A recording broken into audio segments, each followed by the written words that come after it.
We've discussed storytelling before. Today I take it a step further with Michael Heipel in our studio.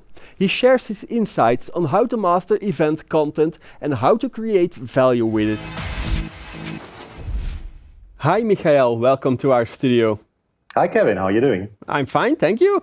Our topic for today, and it's a topic we discussed a lot of times before, is on storytelling, on content marketing.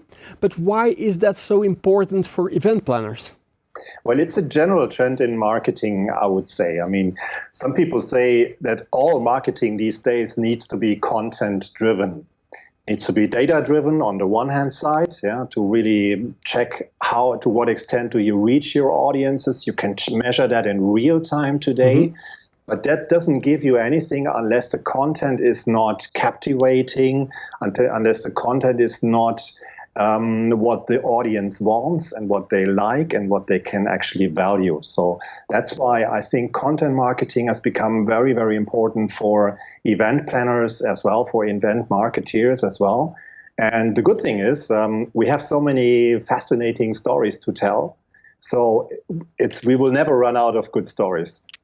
Okay, but you say good stories. How do you know what is good content and for your event and what isn't? The beauty lies in the eye of the beholder, basically. So that's what counts. Good content is content that is valued by your audiences. So how do you find out if it's valued? Mm-hmm. Of course, it's a lot of trial and error. Of course, I mean we're planning. I run an agency since 3 years. And we do a lot of content production and then also promotion, not just the production, but basically we also take care of the promotion and the seeding. And sometimes you're surprised, you find out what you didn't actually expect. So it's really, sometimes it's a trial and error. Of course, there are also procedures and stuff you can do in order to find out, okay, like testing, A/B testing. What is it that your audience values? What do they expect from you? Where's your niche? Because a lot of stuff has already been said, maybe not by everyone, but a lot is already out there on the internet. But you really have to find the proper way of how you package your stories and what angles do you have to give your stories so that the audience appreciate. But there's also a bit of being prepared to fail. Yeah, absolutely. I mean, failure is what happens all the time. Of course, I mean, but in the old days, let me put it like this. Yeah, mm-hmm. When you, for instance, did video production at an event, you maybe after the event you came up with an image film or something like that, an image movie.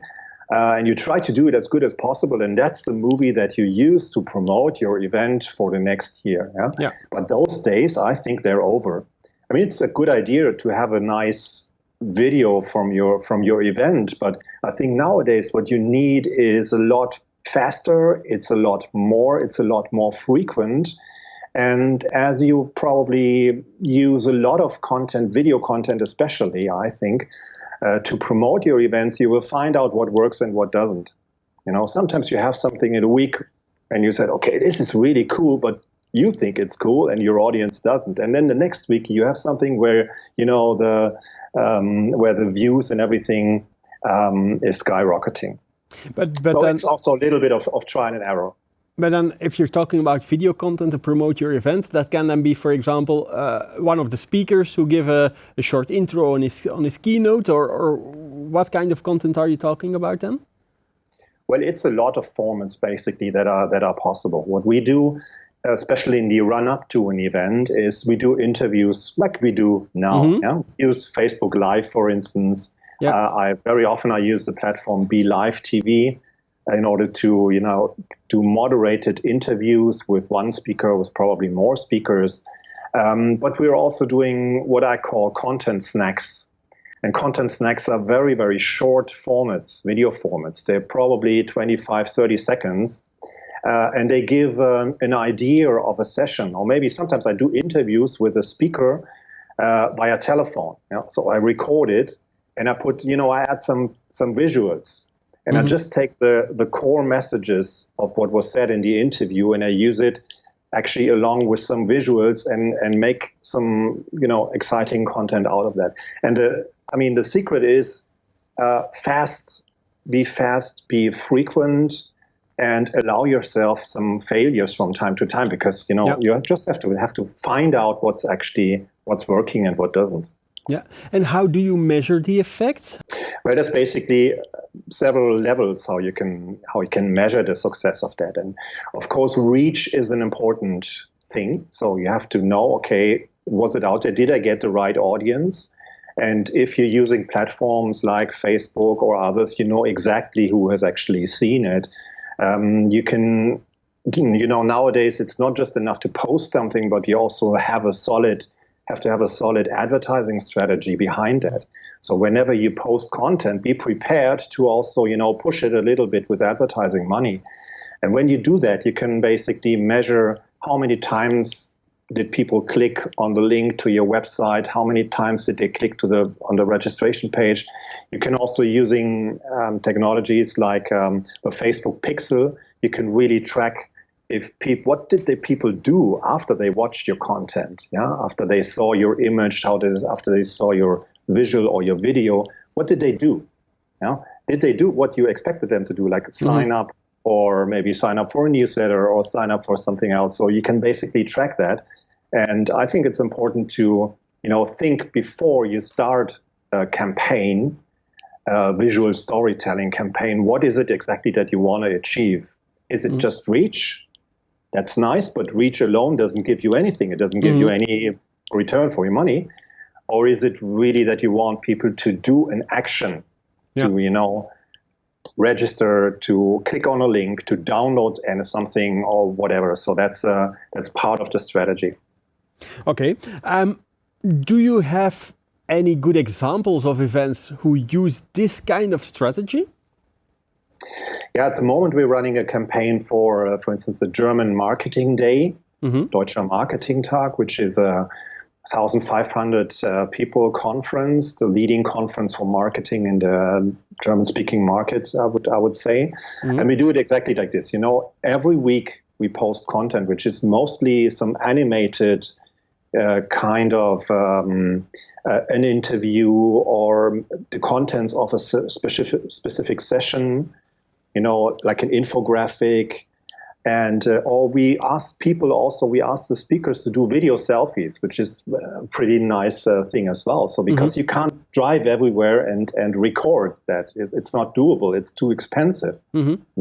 Taking a video team and going to all the places where the speakers are, especially when they're outside of Germany, it's not doable. It's too expensive. So we ask them to send us video selfies. We give them a number of questions and they record themselves answering those questions. And out of that content, we produce, very interesting visual formats, And every week, we publish one of those on Instagram, on Twitter, on Facebook, on the website. And then we can see what kind of reach do we have. And at a certain point, we do an overarching advertising campaign. The lead medium for that is Facebook, obviously, where we can track, okay, we want the people to take a certain action, which is to click on that register button. Yeah. So we can track that and we can see how many people clicked on that link and so what is successful. Like I said, sometimes it's surprising because, you think you've maybe put a lot of work into a particular clip and you think this is really cool. You like it as the editor and as the video guy. But the audience probably prefers something else. So it's really a trial and error, of course. Yeah. You mentioned doing it on a weekly basis. Is that a good interval for events? It depends. Some of my clients do it on a bi-weekly basis. I think you could also, you really have to look into when do people register. And that's the time where you have to be present. Shortly before that, and then there's a certain time. There's a certain trend that people tend to register later and later.